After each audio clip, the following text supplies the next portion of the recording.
On this day, the greatest library in human history was thrown into the Tigris River. In the year 800 AD, while Europe was mired in the Dark Ages, Baghdad was the center of the world. The Abbasid Caliphate had built a city of 1 million people, the largest on earth. Baghdad's House of Wisdom was the greatest library and research institution ever assembled. Scholars from across the world gathered there. Arab, Persian, Indian, Greek, and Jewish. Mathematics, astronomy, medicine, philosophy, all were being advanced centuries ahead of Europe.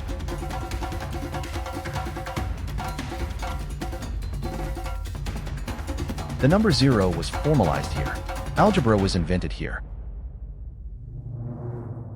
Modern medicine began here.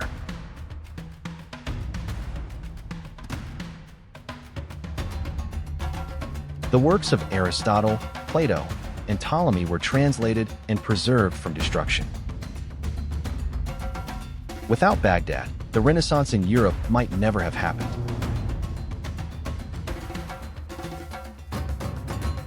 The Caliph of Baghdad was considered the most powerful ruler in the Islamic world.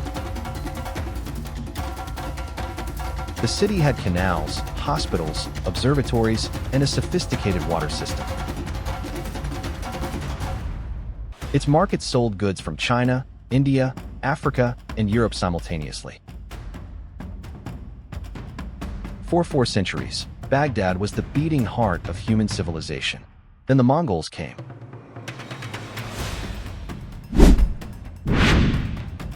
Hulagu Khan, grandson of Genghis, was given one mission: destroy the Abbasid Caliphate.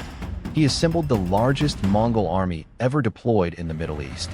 150,000 warriors, engineers, siege weapons, a force built for total war. Hulagu sent the Caliph a simple message: surrender or be destroyed. The Caliph, Al-Mustasim, responded with arrogance. He refused. He believed the Islamic world would unite to defend Baghdad. It did not. Internal divisions, rivalries between Muslim rulers, and simple fear kept armies home. In January 1258, the Mongol army reached the outskirts of Baghdad. The Caliph sent his forces to meet them. The result was catastrophic. Hulagu diverted a river channel, flooding the Caliph's army in the field. Thousands drowned.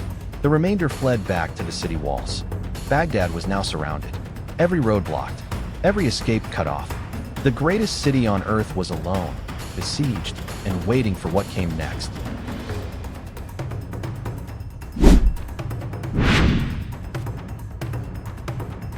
The siege of Baghdad lasted 13 days. Just 13 days. Mongol siege engineers systematically destroyed sections of the city walls. On February 10, 1258, the walls of Baghdad were breached. The Mongol army poured into the city. What followed was an act of deliberate annihilation. Hulagu Khan gave the order: kill everyone. Spare no one. For 7 days, 7 full days, the slaughter continued without pause. Historians estimate between 200,000 and 1 million people were killed. The exact number may never be known. The killing was too comprehensive to count. The Caliph himself was captured and brought before Hulagu. Hulagu showed him the treasures that had been looted from his own palace. "You hoarded this gold," Hulagu said, "instead of using it to build an army to fight me." The Caliph was then wrapped in a carpet and trampled to death by horses.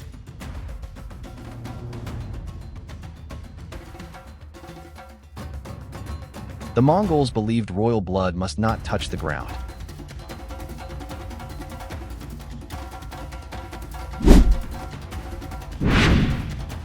But the greatest crime was not the killing. It was what happened to the books. The House of Wisdom, 6 centuries of accumulated human knowledge, was destroyed. Hundreds of thousands of manuscripts were thrown into the Tigris River. The water turned black with ink for days. An entire civilization's knowledge was gone. Mathematics, medicine, astronomy, philosophy, history, erased in days.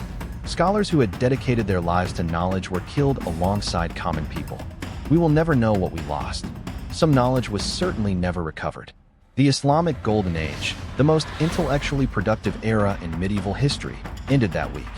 Some scholars managed to flee carrying manuscripts. A fraction of knowledge survived this way. The works that survived in Spain and Sicily would eventually help spark Europe's Renaissance. But entire fields of knowledge, entire books, entire sciences, may have died in Baghdad in 1258. The Tigris ran black for 3 days, then red with blood, then clear again, and the city of 1 million people fell silent.